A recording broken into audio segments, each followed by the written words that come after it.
Welcome to Primetime Conversations.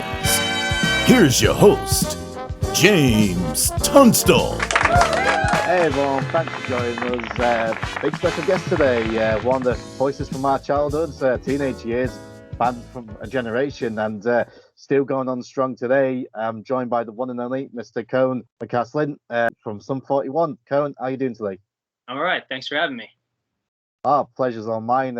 Like I just mentioned off camera, growing up, Sum 41, In Too Deep, Fat Lip, these were like the songs what was all Killer No Filler was constantly on replay for myself growing up, and not just that, but obviously just as looking infected than Chuck. So the fact that I'm speaking to you to now, it's a great privilege. Oh, awesome. Yeah, cool. Well, yeah, I mean, we have a pretty amazing relationship with England. So yeah, we can't wait to come back there, actually. Yeah, obviously with COVID, I mean, you try and stay away from the COVID talk, but you just can't help but talk about it because it's been such an effect. But how's it been this past year now? Done many tours this year? Yeah, no, we haven't played any shows. Like we haven't been on stage since February of 2020. That's when our last tour ended, and we're so spread out. Like there's only Dave and I are in Toronto, and then everyone else in the band's kind of spread out across America. So it's really hard just to kind of get together to do anything. So we haven't done anything, but we're booked pretty solid next year. Like if I look at my iCal, it's like slammed from about March to the 2023. So if we're able to, if COVID kind of lets up a little bit, I doubt it's going away for good, but if it lets up and we can play shows again, then we're going to be out for a lot of the year, most of the year next year. Yeah, and I mean, another band, I saw what they done there, Alien Ant Farm, and I think they done like a virtual gig where it was just like for an online audience. So obviously, as you mentioned, you and Dave's in Canada, but everyone else is in America, California, and such. So it's pretty hard to get that together. Yeah, it's kind of strange also for a band like us to do a virtual show, just because we kind of rely heavily on a crowd. It wouldn't be the same. I don't know, it'd be a little strange. I mean, if we're gonna be off for 5 years, maybe, Yeah. but at this point, I think we're content to kind of wait it out and hopefully play next year. Yeah, it's been a couple of years since your last album. So has yourself, Derek, Dave, and such started writing some new material during this time? Yeah, there's some demos kicking around. Like for the first year of the pandemic, there wasn't a lot. Like I think everyone's just kind of bummed out. Kind of sitting at home and just kind of being family people for a while. And then, as it started dragging on, Derek, called me up a couple months ago and said, "Hey, I got some songs. We should just start working on some stuff." And so we've just been kind of loosely working on some demos, and but there's no like real plan for any albums or any songs. We're just kind of getting songs together, and whether that's going to be a full album or an EP or just a couple singles, we don't even know. It's just we just have this time now, and we might as well use it to, make some new songs. And we still have like 4 songs that was fully recorded off of our last album that didn't go on the album. So we have some songs kicking around. Yeah, it's I can imagine there's a little bit of a difference as well, like shooting ideas over Skype instead of actually being in the studio.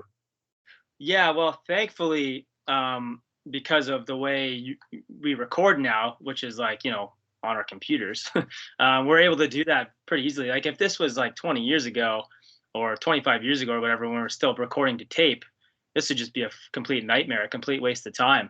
But thankfully, we all have great little studios in our houses, and we can kind of record stuff on our own. We all have good gear and stuff. So it's the same gear that the gear that I have in my house is the exact same gear that I use on all of our records.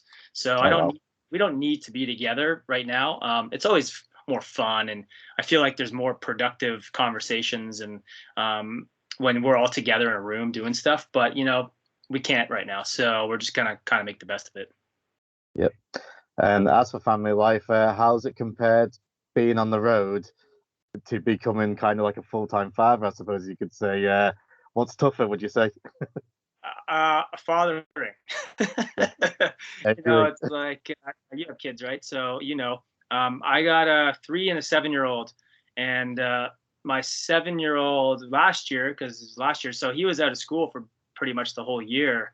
Yeah. So I was basically like a glorified grade 1 teacher, and I have to give big props to teachers. I mean, it's tough, and Not easy. especially yeah, it's crazy, and it's just grade 1 too. I mean, that's supposedly easy, but it's just kind of, what it is. It's kind of keeping the kids occupied and into being online with trying to learn, and that's the difficult part. So that's kind of what I was doing last year. Like right now, he's back to school, so that's way better for everyone. Yeah. But it's being in a rock band on tour and hanging out and doing like going to bars and playing a different city every night. It's a whole 180 from parenting, really. Yeah. Definitely going to be making up for it next year then. Oh yeah. Yeah. Cool. So I suppose we'll travel back 25 years ago. So you got into music at a very young age, from what I've seen. Yeah, we were. Well, I going into ninth grade is when I kind of bought my first bass. So I was 14, not probably 13 years old then. Yeah. Why? Because I've always considered bass guitar to be a very underrated instrument. So why bass and not lead guitar? Well, it was one of those things, like, so where I grew up, there was like my friends were kind of around me. I lived in this court, and a best friend next door to me and a best friend across the street. And that summer, this would have been like 1994. They both bought guitars. They just, for some reason, Nirvana was really big. We were really into Nirvana, and so they ended up getting guitars. And my other friend down the street, Matt, who eventually started playing drums in Avril Lavigne's band, he was just down the street. So he was kind of playing drums in the school band. So they basically had 2 guitar players and a drummer. And I was like, well, I'm jealous. I was like, I want to be in the band. And they're like, well, the only thing we don't have is a bass player. And I was like, what the hell is a bass?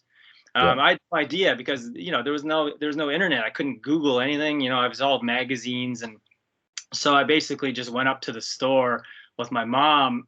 I begged her to buy me like whatever. I didn't care, but it had to be black. It had to be like a black bass, because I really like Nirvana, and Chris always played a black bass. So and it was like $200, and I think she bought it for my birthday or something. And then I joined the band, and there I was. But we couldn't play or anything. It was just kind of like trying to learn Nirvana songs, 3 chords, which was great, because Nirvana songs, some of them, not all of them, but some of them are pretty straightforward and easy. So it was a good band to kind of learn from. Yeah, and I mean, what a band to learn from, Nirvana. I mean, some of the songs they put out was awesome. Unfortunately, I never picked up an instrument. It's been one regret that I wish I learned, but I never did. But like I said, I've got 3 sons, so hopefully one of them will be picking up an instrument pretty soon. Yeah. But you went to high school with Derek, was that right? Before you even joined Sum 41?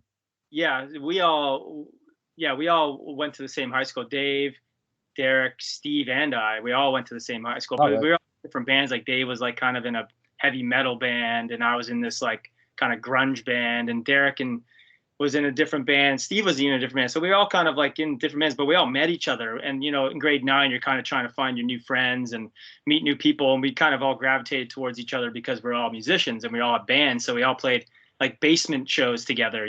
We'd get together these basement shows, and all of our bands would play. And then eventually 2 years later, when Sum 41 started, Derek and Steve got together and formed Sum 41. And then Dave joined in 97. And I eventually joined in 98. Awesome. And I mean, the success came very, very fast for you. Fat Lip, when you started recording Fat Lip, did you have any idea how big it would become? No, not really. Because it was a weird song, it was a strange, like nothing really was out like that. So, when we got signed to our record label, we didn't have Fat Lip or In Too Deep at the time. So they signed us off of just like, songs like Rhythms and Handle This and stuff like that. Fat Lip and In Too Deep wasn't even like a thing when we got signed. Right. So, then Yeah, Fat Lip was it's weird because you know, we were into hip hop. We would like cover little segments of like Run DMC in our show, and we were also obviously into punk music and stuff. So it was just this, you know, Derek had this crazy idea. It was probably seemed crazy at the time. Like, let's try and mash the two together. And when the song was done, I think that's when we all knew, like, wow, this song, I don't know if it's gonna be big or what it's gonna do, if it's gonna be on the radio or not. But we all like, we're like, this is a cool song. We all love the song, and we just couldn't, you can never predict how well the song's gonna do. But yeah, it'd be basically that song changed our life. Yeah, I suppose one of the things that helped also because it coincided with this skate culture. You had, you know, Tony Hawk was the biggest star in the world at the time with obviously skateboard and stuff, but you also had, you know, your movies like American Pie and stuff, what kind of all tied in together. So it was like the perfect recipe. And I mean, the video itself for Fat Lip, obviously, you got the opening with the rap intro, the Yeah. video itself where everything was all over the place, and Pain and Pleasure at the end. To me, it's one of the greatest videos of all. It's like three different movies in one thing. Talk us through it, like the opening rap bit. Whose idea was that?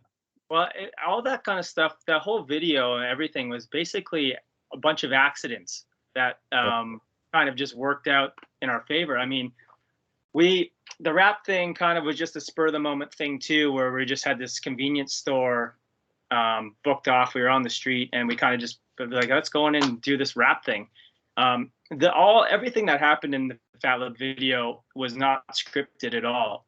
We basically, the only place that we could play and have people come see our shows at the time was this place called Pomona, California. And it was a city, and it had a venue called the Glass House, and it was like an 800 seater. And for whatever reason, we kept going back there on our first album, Half Hour Power, and got this, you know, fan base where we could actually sell out that venue. But no one knew who we were everywhere else. But Pomona. So we just were like, let's go film the Fat Lip video in Pomona because maybe people will come to the video shoot. So we just invited a bunch of fans to the video and said, bring whatever you want to bring, you know, wear masks, bring whatever, bring a skateboard, bring bikes, you know, whatever you want to do, bring it. And basically the whole day was just, you know, a couple hundred kids on this weird gravelly field and by a bridge, just kind of hanging out, just hanging out, doing stuff. And our director just went around with his camera guy and just filmed people. Yeah. Whatever happened was just kind of like, that's what they were doing, sliding down the dirt, rubble and all that stuff. And so it's all just like unscripted kind of mayhem. And the biggest accident was really the Pain for Pleasure stuff, because the funny thing was, like, you know, when you do videos, you have a wardrobe person and they bring you talk to them before and you're like, hey, I'm a small and like black jeans or whatever. So then they go out and get all the stuff for you, but she didn't really know us that well, and she ended up bringing those clothes to the video shoot, thinking we might like them for real. Yeah. You know, these tight spandex things with like leopard print and like leather jackets with like weird stuff on it. And at the time, like, obviously we weren't really dressing like that, so we thought it was funny, and they had the wigs and everything, and we were just kind of burning time, like we just had some downtime, and we just started fooling around and trying it on. And so we ended up dressing up in our trailer, and then we went out and we were kind of walking around with all this getup on. And then our director was like, "What the hell? And he saw us kind of like acting kind of like these metal guys over in the field, and he's like, "What are they doing?" And this director came over. He goes, "We should film this for real."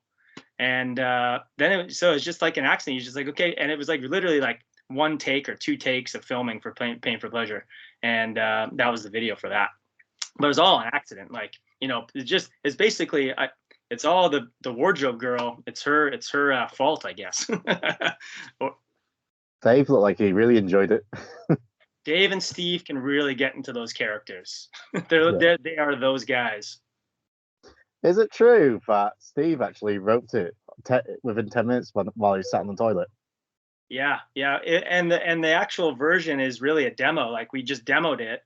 And we were at this little studio in Toronto, and he didn't have words, but he had kind of the melody. And he's like, I go to the washroom for, you know, he's like, I'm gonna take my notepad in with me. So he comes back out literally like 10 minutes later with the whole song written lyrically, and just how you heard it, yeah. And following up on this, In Too Deep, another iconic video, and like I said, everything just seemed to be flowing into this one direction. All these recipes for success, and In Too Deep was just as big as Fat Lip. And I heard you tried to get like quite a few celebrities on board to make cameos. Was that right? Yeah. Yeah, we had asked, well, because the video is based off of the movie Back to School. It's like Yes. this 80s movie with Rodney Dangerfield. So we thought, well, if we're going to do kind of a takeoff of that movie, we should try and get Rodney Dangerfield to be like our coach or something. And he declined. And I think he said something like he doesn't do videos or something. But at the time, it's like he wasn't really doing anything. So, like, well, this is your perfect opportunity. Get back on TV. But he said no. And then so we thought like maybe we'll get, we were big fans of NoFX. So we asked Fat Mike from NoFX. He couldn't do it. And I think there was one other, but so we ended up having no one. So we just ditched the coach idea and had no coach. But that video was the biggest budget video we've ever done in our career. And it felt like we were really filming a movie. Like it was so high. There's so many people and so many like camera guys and all these stunt divers, and like Dave gets raised up in the pool on hydraulics and stuff like that. Like it was a crazy amount of money to spend on a video for one. And it just kind of, that was the closest it's ever felt to being like a real like filming a real movie, Yeah. And like I said, you're getting all the success at a very young age. I think you're not even 20. I think you was like 18, 19. So you got all these big record deals and that. So I can imagine quite a lot of partying, like a lot of money, a lot of partying. Yeah, actually, we were signed when we were 19. Fat Lip and In Too Deep came out when we were all 21. Right. But still, we are just like, when Fat Lip came out, a lot of us, like me included, we weren't legal to drink in the U.S. Oh, well. So, my birthday came in September. So eventually during that year, I was able to drink at a bar. But yeah, it's all because we were so young. We were 21, but we were really like 16 at heart. Yeah. So, we were, we partied quite a bit. It was like newfound, I guess it's like, newfound fame. And we still didn't have any money though. That was the thing is we were on MTV every 10 minutes and we were sold 3 million, that album sold 3 million albums around the world. And we were still, after those tours on All Killer, went home to our parents' house. Oh, well. Yeah, so we didn't have any money to do anything. We just kind of, we're like these big guys. We were on TV, we're on the radio, but we had our room at our parents' house still. And so one of the things that I've always wished I could have went to one of them, but I never did, was like the Vans Warped Tours. How much fun did you have on them, and obviously interacting with all these other bands? Yeah, that was the summer. 2001 when Fat Lip came out, we were on a side stage on the Warped Tour, and no one. We were booked on that pre-Fat Lip. So when Fat Lip came out and it started exploding, we were still on the side stage on the Warped Tour, which was fine with us. It was going to be our first time doing the full Warped Tour. We had done it in the past, but only like a couple dates here and there. So it was wild because we were becoming really, really popular but we were on this little side stage. So when we would play every day, we'd have like seas of kids coming and like pushing their way. It got pretty chaotic and, but it was fun. We got to meet, like that summer Rancid was on it. So, we got to meet, it was one of my favorite punk bands of all time. So, hung out with Tim Armstrong, and then, there's just meeting everyone. Fat Mike was on it that year. Pennywise was on it that year. So yeah, all these bands, because we were 21 years old, all these bands that we listened to in high school, now we were playing with on the Warped Tour, and they were coming to see us play because they were kind of like, we were the new kids on the block. Like, what are these guys all about? How was partying with Tommy Lee? Tommy Lee, yeah, Tommy Lee, hanging out with Tommy Lee. We haven't seen him in a couple of years, but back when we did that thing on MTV with him and Rob Halford, he was fun. He's a really amazing guy. Like he's like a little kid in an adult body. Like you watch The Dirt. He's really like that. Like he's very excitable. He's excited about everything. Seems like he's always in a good mood. So yeah, and we had a couple good parties with him too. I think they're making a movie about him, ain't they? About him and Pamela Anderson. I forgot who's playing him. I think is it Lily James who's playing Pam, I think. But I forgot who's playing Tommy Lee now. Who is it? Names escape me, but I know they're doing the movie, so I can imagine that's gonna be pretty good. I haven't heard that. That's cool. Yeah, it's definitely gonna be interesting. It's like an interesting life, we could say. Oh yeah. Oh yeah. Cool. So touring, so All Killing No Filler, unbelievable album, great success, and you followed that up with Does This Look Infected, which I also love. But one of the highlights from it, Still Waiting, and I just loved the intro with Will Sasso. What's he like to be around? Yeah, that was cool. I mean, that was another like, who do we get for this kind of part? And Mad TV, we all watched a lot of Mad TV and Saturday Night Live growing up. So he was like, he the thing about those kind of guys, and you don't realize it till you're in a room with them and you're on set and you're actually like the cameras are rolling. He again, like it's not really scripted. These guys are so funny. They just like all that stuff he was saying to us really. The only premise was he was our record company guy, and our style of music was not cool anymore. That was basically the premise, and everything else he filled in on the spot, like off the top of his head. And Wow. It's crazy to me that these kind of guys that can be that funny sporadically, without any not writing anything down, just like whatever comes to their mind, and it's always funny. And he was like the outtakes of that are just as funny. Like we couldn't use it all because it would have been like 10 minutes long. Yeah. But yeah, he's comedic genius for sure, that guy. Oh yeah, and this is one of the reasons why you have been so popular for these years, because obviously Okay No Filler was that teenage punk or trying to get a girlfriend sort of thing. But every album I've listened to, you can tell there's a shift and change. And with Does This Look Infected, I noticed you started going slightly towards a bit more metal, I suppose. Like Still Waiting, that's what I find Still Waiting, and like every album was changed, but Still Waiting was such a great song, and I can imagine like when you actually filmed the video, and the best part of it is when you're just destroying everything around you towards the end. Yeah, I think throughout, especially the early part of our career, we were taking a lot of risks. Like it would have been kind of easy for us just to redo All Killer No Filler again because it did so well. Just stay in that zone. But we decided to take a risk and get a little heavier, and we liked heavy music. We liked metal, obviously. So we did that, and then after that, I mean, we went to Chuck, which was even heavier. So it's all kind of risks, and you just kind of, the thing about being in a band is I've learned is you just have to follow what you want to do and not really pay attention to success. Really, like I said, like we could have easily just done All Killer again, and it might have been successful, but then you wouldn't have had the Still Waitings or the Hell songs. Sometimes you take a risk and it works out, and luckily those risks worked out for us. But we wanted to make those kind of albums, and we didn't want to redo Fat Lip and In Too Deep again. We wanted to keep progressing and getting better, and we like playing heavy music, so we went that way. Yeah. And speaking of taking risks, going over to the Congo it was pretty chaotic, you could say. Yeah, that was that would have been 2004. Yeah, that was probably the biggest risk we've ever taken. Yeah. That was. I mean, we were with War Child Canada. They're a great charity organization, do a lot of stuff over in the Congo.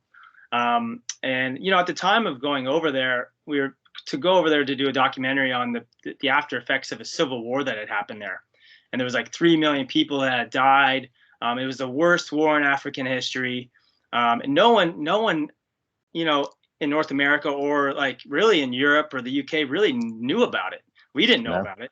It wasn't mainstream news. So when we got told about this, we were having meetings with War Child. We were shocked. We were like, holy shit, this is insane. And it's all over their minds, right? They have like they're really rich in minerals. And so anyway, we went over there, and there'd been a ceasefire for a year. So we felt like it was, not a bad time to go.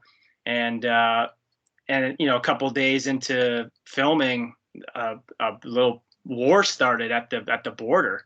And we got caught in our hotel rooms for a couple of days, and got ushered out in tanks to the UN compound and evacuated by a plane. And Yeah, it was crazy. It was craziness for sure.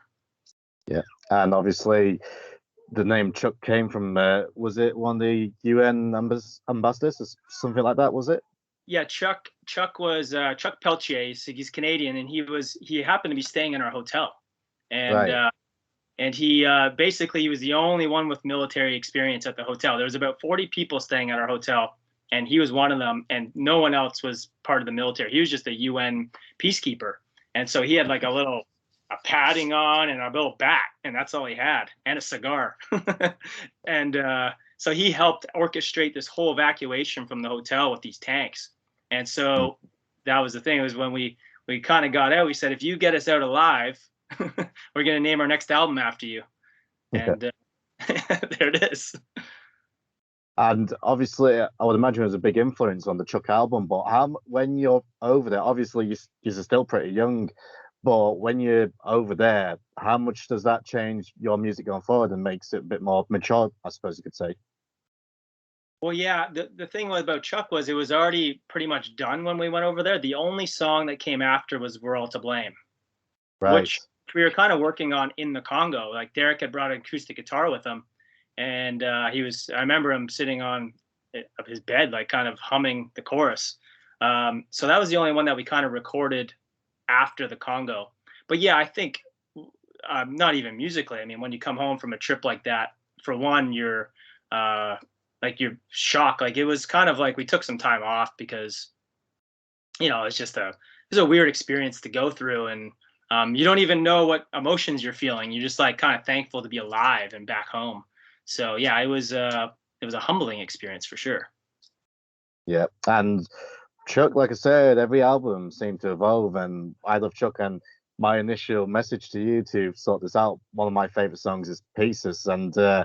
it's such a great song. And I've always said, like Derek, he's such an underrated songwriter, I believe, because Yeah. so many great songs from all these albums. But Pieces, great song, but even the video, and I remember listening to Pieces for the first time, and I was going through some stuff at the same time, and like a lot of people related to it, and great song, and also a great video. And is it true? So that the final scene of the video, it's Derek, and he's got the tagline "Live the Perfect Life," and the letter F drops off, and it becomes the perfect Y.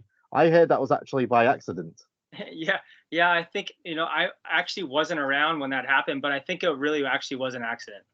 It was And that perfect it was accident. one of those like, oh my God, that's amazing. You Yeah, know, so he kept it. But yeah, I don't think that was never really the plan in the. See, yeah, like again, I wasn't there when that final scene was being shot, but it wasn't in the script. I remember that. Like I remember it, like we always, you get your script before you do the video. It wasn't in there. Whether it was something on the spot the director decided to do, or it was an accident. yeah, But I believe it was an accident. yeah. It was just a happy accident, I suppose you could say. Yeah, it was great. And after another song on the album as well, which I love, Some Say, another great song. And like I just mentioned, Derek is just such an underrated uh, songwriter. Yeah. Yeah. So that was kind of like the first album that we really dove into slow songs, like proper slow songs, Yeah, like Sundays and Pieces. Slipping Away was on that album. So we had, up until then, Does It Look Infected didn't have any slow songs. no, All Killer, I think, had Handle This, which was kind of still rocking, but kind of slower tempo. So yeah, it was kind of like, we wanted to get into more stuff like that on Chuck. We wanted to use more instruments. I remember, like there was piano, there was cello on that album. It was just one of those albums where it's like we had done rockin' albums up to there. So let's like try and do something else. Like let's try and broaden our musical spectrum, I guess. and after this, Dave, I suppose, took a holiday, you could say, because he came back. But how much of an effect was that, Dave leaving? That such obviously, I mean, he looks great as well now. He looks jacked. I don't know what his secret is, but obviously he's been part of the group from pretty much the beginning, you could say. So him leaving, how much of a departure was that for yourself personally? Yeah, it was strange. I remember the day that he called me and he said he was going to quit. It was a strange feeling because we had done so much in a short amount of time together, and we had accomplished so much, the four of us. it was weird to me to have one of us leave. But he had good reasons, I guess. And it was one of those strange things of like, okay, well, now what do we do? Like, we'd never been in that position to like have to replace someone. And how do you replace? We had just done Chuck, and with all these ripping guitar solos and all this stuff, and all of a sudden Dave has like this name now in our pop punk genre, where he's like basically one of the best guitar players in our genre and known for that. Now he's gone. And how do you replace that? Luckily, we had toured with Gob a lot, and we knew the guys in Gob, so Tom was a pretty easy choice. We went through the whole thing of doing rehearsals with other guys and auditions, and it was draining. It was like having these guys come through and play the song. I play Hell Song, they play Hell Song, and having Tom come in and just like, Tom's a lead singer, so it was really good to have his vocals on it, and his guitar playing is incredible too. So it was a good fit for us. And now having Tom and Dave is even better. Oh yeah, definitely. And speaking of bands that's changed members, one of the biggest, Blink-182, they've had a change as well. But how's Blink-182 to hang around with? I would imagine you have crossed paths during your time. Yeah, we haven't spent a ton of time with them in the last while. They took us on tour in 2001 when our first album came out. But it got cut in half because 9/11 happened. We were on a Blink tour when the Twin Towers got hit, so the whole tour got canceled after that. Yeah, I mean, we've run into them. We've played with them in Europe at festivals, but honestly not a ton of time with Blink. They've always been friendly to us. And it's funny because on Half Hour Power, our first album, we used to play at that Glass House place in Pomona. And Travis came out and saw us play a couple times. He'd bring us like when Famous Stars and Straps was kind of starting, when he started it and he was trying to make it big, he'd bring us like t-shirts all the time and stuff every time we played the Glass House.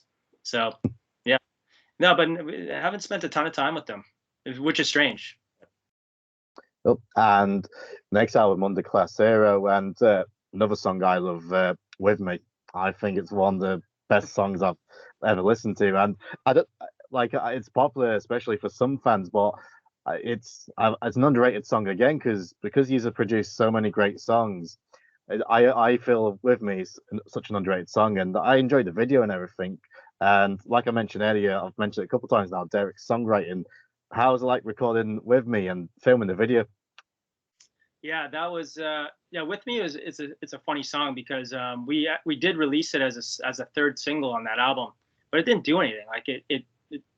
Like it actually started taking off years later. Like I'd say in the past 5 years, that song started taking off. Like no one really cared about it. No one paid attention to it. But when we came back in 2016, that song, for some reason, it had a whole new life to it, and everyone wanted to hear it live. And but recording it, I mean, the whole album recording Under Class Hero was different because we were a three-piece all of a sudden, and coming from Chuck, and we were now going to go and do this kind of more pop punky album again, Under Class Hero.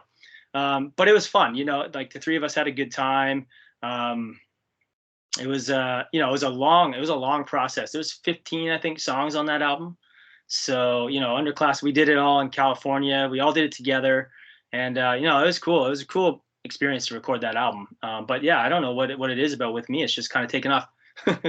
As like everyone brings it up now, but no one cared about it when it came out. Yeah, I don't know if it's because even though when was Under Class Zero? Was that 2008, 2009? Was that 2007?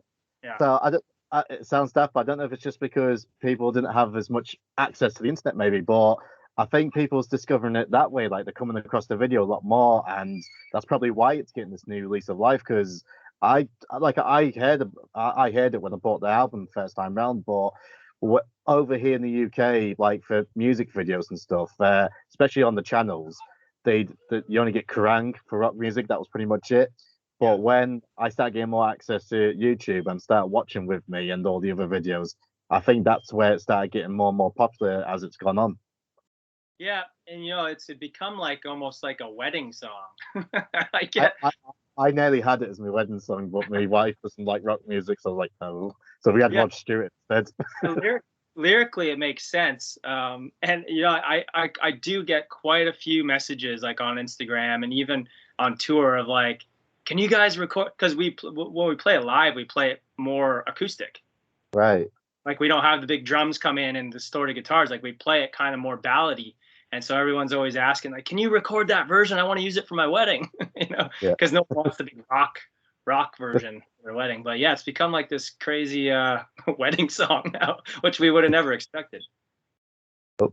And Screaming Bloody Murder was up next, but I know Derek and Avril got divorced during this time, and it seems like that took a big influence onto the album. And I know Derek's in a really good place, but I know he had like a lot of drinking issues at the time, which was playing heavily on him. And after this tour, I think after this tour, not long after, Stevo left as well. So is that one of the reasons why Stevo left, or was it something else?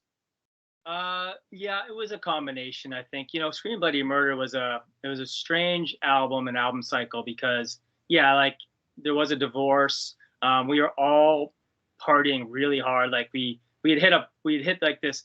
See, Scream Bloody Murder, we weren't really getting any label support on that. Like our label had just kind of given up on us. Pop music and hip hop was like really taking over, and rock music like us was like was kind of on the decline. So I mean people still went to shows, but hold on.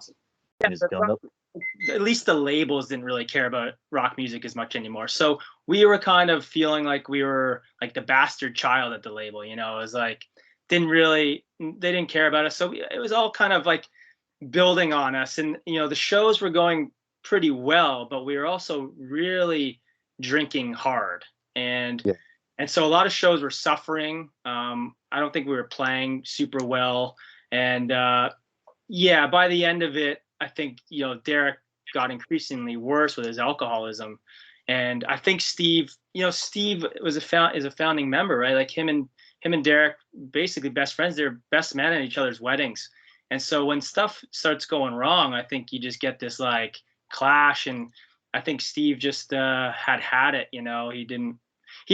Steve also had a new kid, and he was the first one in the band to have a baby. Right. So there was a lot of missing, being away from his kid, and the shows were going like, some of them would go really well, and some of them would go, eh. So Steve was kind of getting a little fed up with it all, and I think it just kind of weighed on him, and then he just wanted to leave.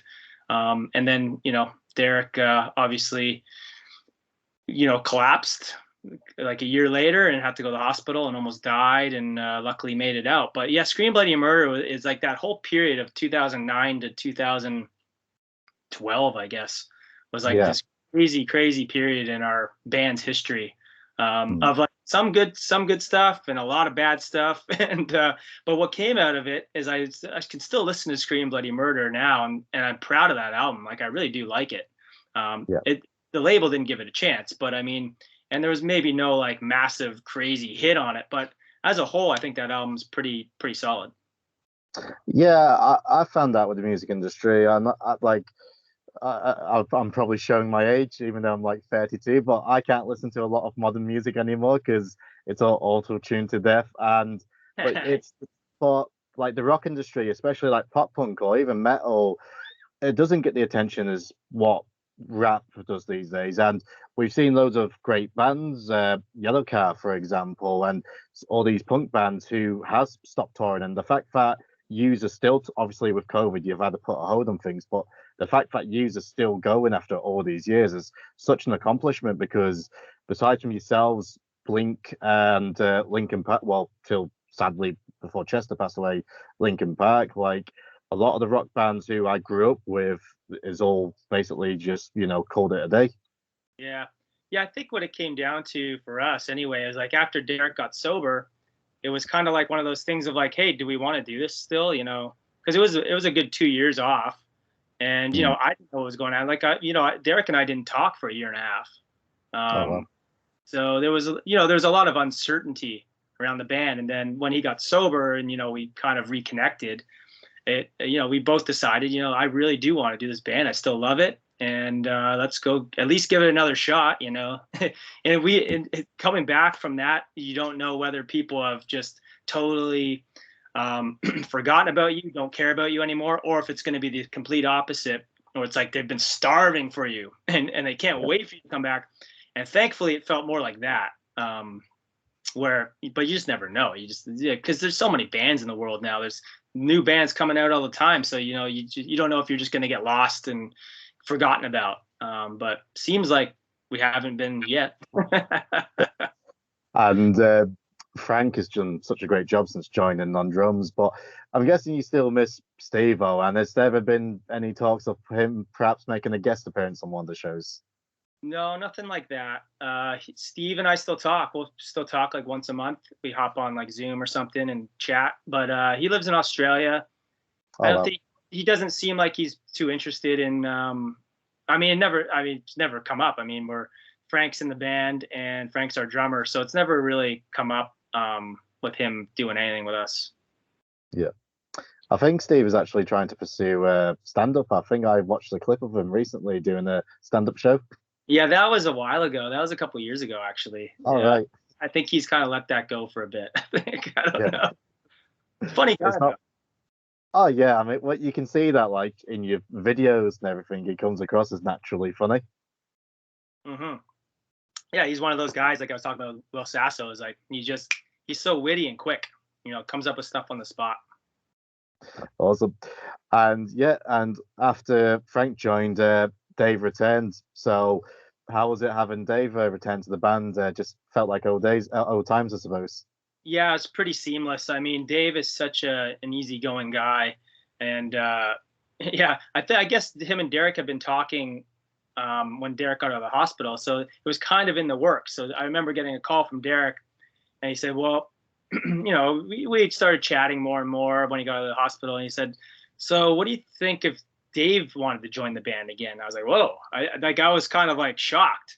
I didn't even know they had been talking or anything, and I was like, well, my first thing was I don't want to lose Tom though. Like if I didn't want to, like, Dave comes back, we fire Tom.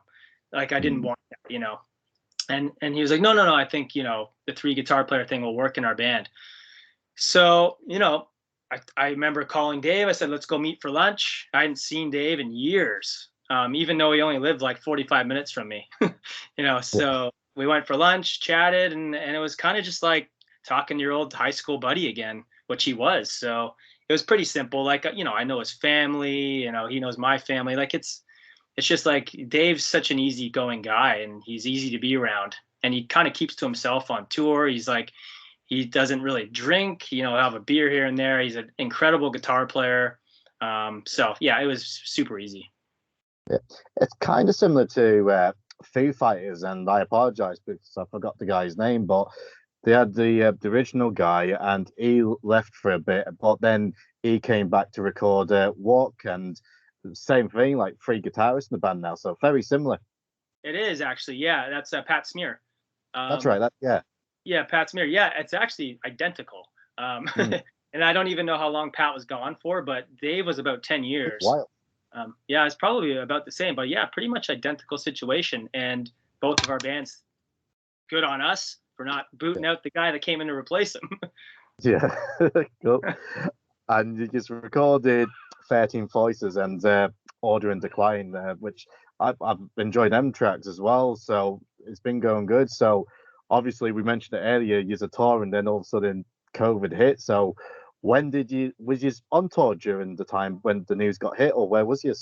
No, we were over in Europe. We were just finishing a European tour. This would have been February 2020, and so it was about a 6 or 7 week tour.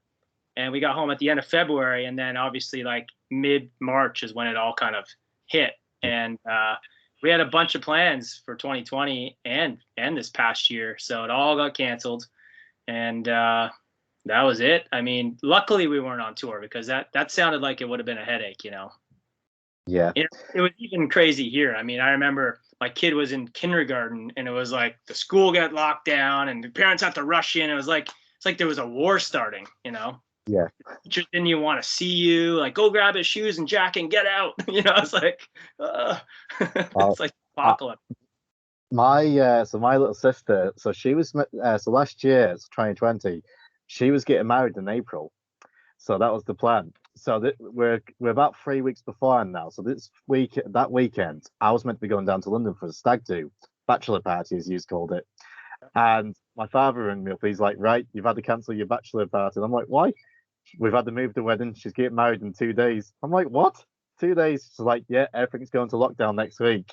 The next morning, but then they rang me up again. "She's getting married tomorrow." I'm like, "I haven't got a suit. I need a haircut, my beard done." So the next morning, I woke up first thing. I'm running around trying to find a suit, trying to get a haircut, and that. I arrived at the wedding with 5 minutes to spare. It was crazy. We had to reshift everything. Yeah, and I know, like, I mean, this is the first time this has ever happened in our lifetime. So, like, our lifetime at least. So it's like a lockdown. What the fuck is a lockdown? Yeah. Like you can't go to the store.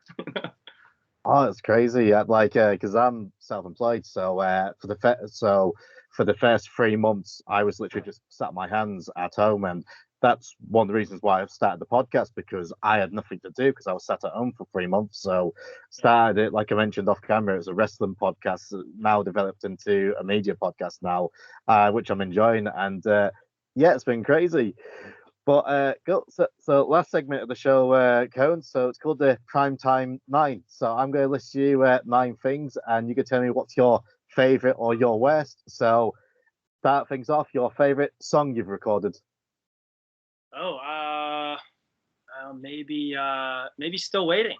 I still Yeah, love Still Waiting. Yeah. it is a great song. I suppose we'll carry on with that. So what's your favorite song not by yourselves? My favorite song I've recorded, not by my just my favorite song in general. Yeah. Oh, I don't know. That's such a hard question. I know I've been asked this a couple times.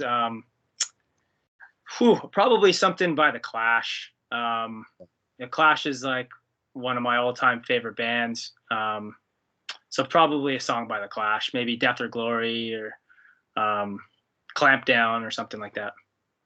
Cool. Next one. Favorite movie? Oh, well, I love I love the Rockies. Yeah.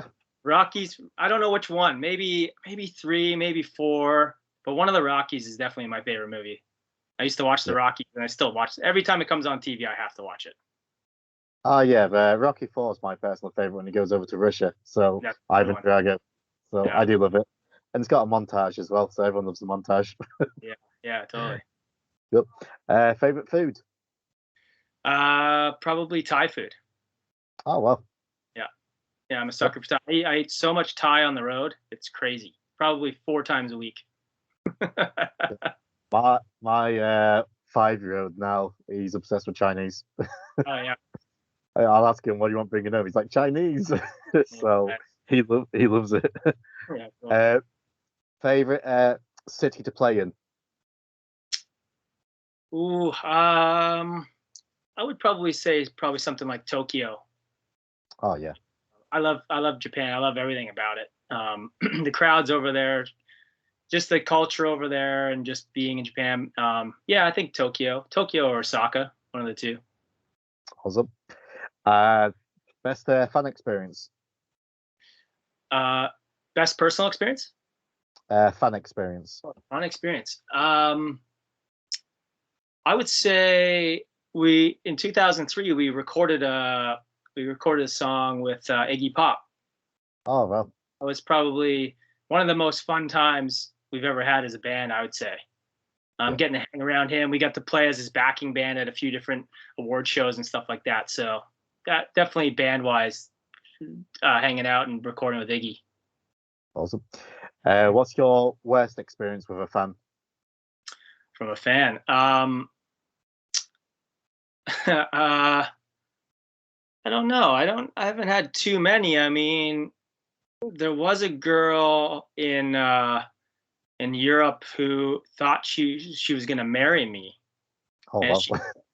but I'd never met her, and she kept showing up, and it got weird, and yeah, it was strange. I don't know if there's like my worst experience, but it was definitely a weird experience, and she really thought we were getting married somehow. But I was already married. Oh, you didn't arrive back home then. You found a bunny rabbit boiling in the pot. Yeah, no. Cool.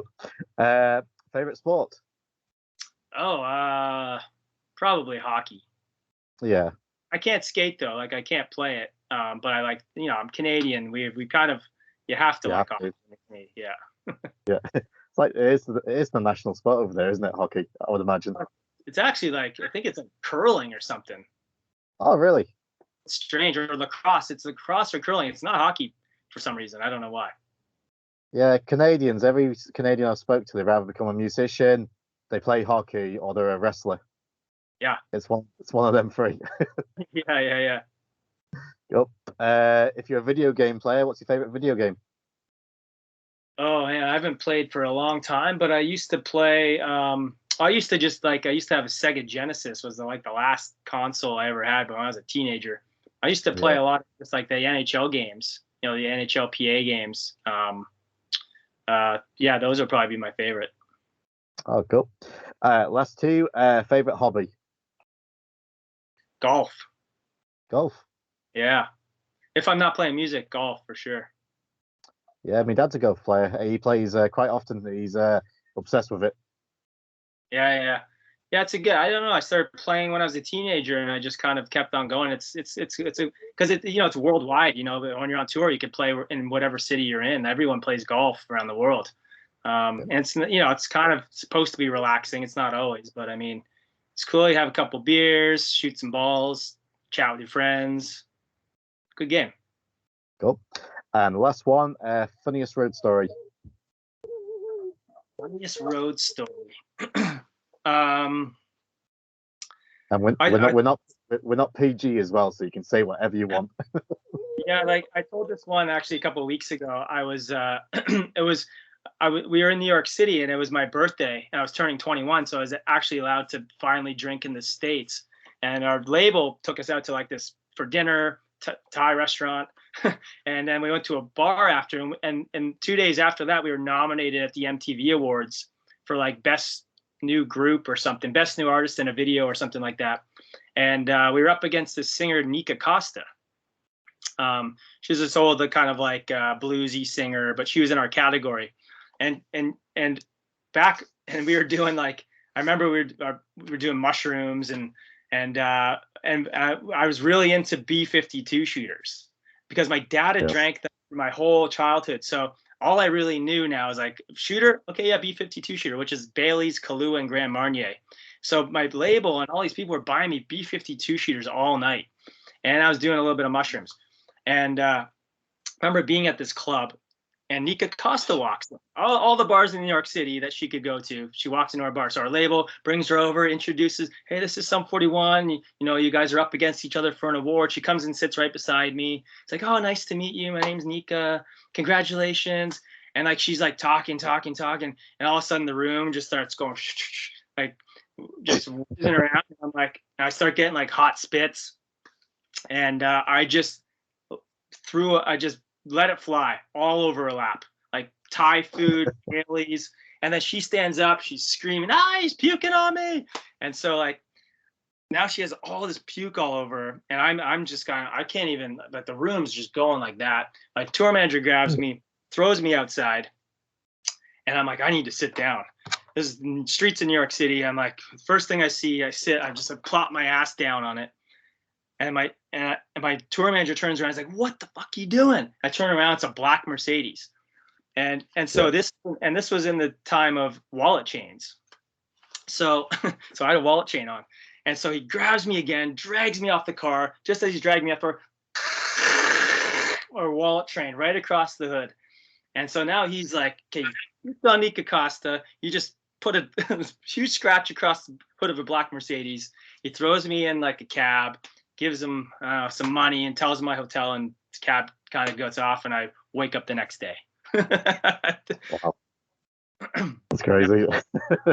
That was 21st birthday. Well, what way to celebrate it? And I haven't seen Nick Acosta since to apologize. Never mind. Good. Well, Cole, absolute pleasure to speak to you. Before we do go, tell everyone where they can find you, and if you got anything to promote, please promote away. Yeah, I mean, there's not a whole lot right now, but obviously official Cone McCaslin is my Instagram handle. Some 41 as well at some 41, and there's constantly there's that actually we're posting a lot of shows lately on the some 41 account. So check that out. There's a lot of European stuff happening and some UK stuff. We're playing Slam Dunk in the UK next year, so we'll be headlining Slam Dunk. So we'll see you over there actually sooner than later if COVID allows us. Yeah, hopefully we'll be doing this in person next time. Yeah, for sure. Awesome. Thanks again, Cone, and yeah, absolute pleasure. All right, thanks. Nice talking to you.